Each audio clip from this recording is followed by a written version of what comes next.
Scream of 2022, also known as Scream 5, will be in theaters pretty soon. Hello everybody, today we'll talk about everything that you need to know before watching Scream 5. Don't forget to subscribe and like this video. The fifth movie of Scream is a direct sequel to 2011 Scream 4, and for that I'm here to briefly retell all previous Scream movies. Let's go! Scream 1. Set in the town of Woodsboro, the original Scream trilogy centered around high school student Sidney Prescott, 1 year after her mother was allegedly raped and murdered by Cotton Wary. At the same time, news reporter Gale Weathers arrives in Woodsboro to cover the murder of two local teens by the Ghostface killer, as well as follow up on an expose of Sidney's mother leading her to Sidney, as well as local deputy sheriff Dewey Riley, who is investigating the case. Evidence in the investigation implicates Sidney's boyfriend Billy Loomis, but he's released after Sidney receives another phone call from the killer while Billy is in jail. Subsequently, a few primary characters are killed off, with the remainder emerging as potential suspects, including goofball Stu Masher and movie buff Randy Mix. Stu throws a party to celebrate the suspension of classes, but the party quickly turns into a bloodbath as the killer claims several more victims. After Stu and Billy are critically wounded in the text, the pair reveal that together they are responsible for the murders, as well as the murder of Sidney's mother. As the pair lay out their plan to kill Sidney and frame her father for the murders, Gale distracts the killers, allowing Sidney to smash Stu over the head with a TV and critically wound Billy. Notable survivors: Sidney Prescott, Gale Weathers,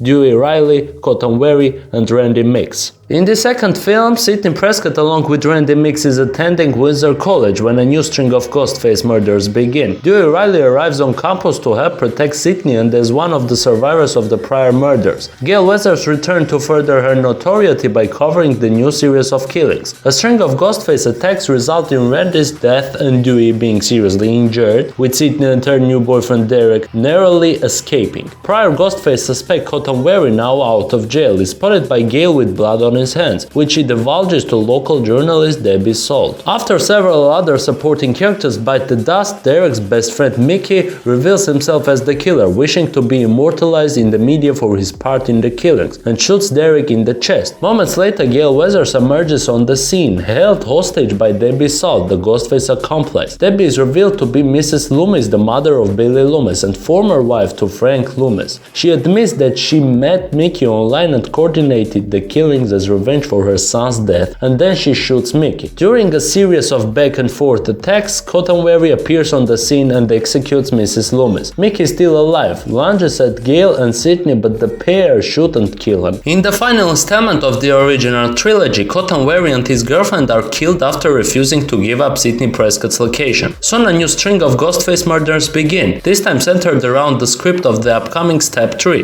The killer tracks Sidney down, but she abandons her home prior to his arrival and reunites with Gale Weathers and Dewey Riley, who have been investigating the murders and are in the process of warning the Step 3 filmmakers and cast of the impending danger. After another murder, the producer of Step 3 holds a party at his mansion for the remaining cast members, as well as the film's director Roman Bridger. Dewey and Gale are taken hostage by the killer after he successfully murders the director and most of the cast. Ghostface lures Sidney to the mansion and reveals himself to be Roman, who faked his own death, asserting that he is not only Sidney's half-brother, but also served as Billy Loomis' mentor and inspiration in the original Woodsboro killings. Roman reveals that he attempted to reunite with his mother, but because of Sidney he was turned away, and he intends to frame Sidney as the killer and emerge the sole survivor. The two struggle until Sidney manages to stab Roman 3 times, until he collapses on the floor. Gale and Dewey break into the room right as Roman jumps up, and Dewey shoots him in the head, killing him. In an epilogue, Dewey proposes to Gale and Sidney is shown at home, no longer afraid that Ghostface will return. Scream 4. Jill, Sidney's cousin, and Charlie, one of the biggest movie geeks in school, are the killers. They recorded all of the murders with the plan of framing Sidney and Jill's ex-boyfriend Trevor for the crime. But Jill turns on Charlie, killing him, explaining to Sidney that her real motivation is to gain the same sort of fame that Sidney did after the events of the previous films. She stabs Sidney and stages a crime scene. Jill Jill is taken to the hospital where Dewey informs her that Sydney survived her wounds. Panicked, Jill goes to Sydney's room and attempts to murder her. Meanwhile, Dewey and his wife Gail have figured out that Jill is the murderer and they all wind up in a confrontation. In the end, Sydney shocks Jill with a defibrillator, then shoots and kills her. Outside the hospital, a group of reporters mistakenly report that Jill is a hero. And right now, the synopsis of Scream 5. 25 years after a streak of brutal murders shocked the quiet town of Woodsboro, a new killer has donned the ghost face mask that begins targeting a group of teenagers to resurrect secrets from the town's deadly past, and all main characters will return. That's it, you are ready to watch Scream 5. Don't forget to subscribe and like this video. Thanks for watching. Goodbye.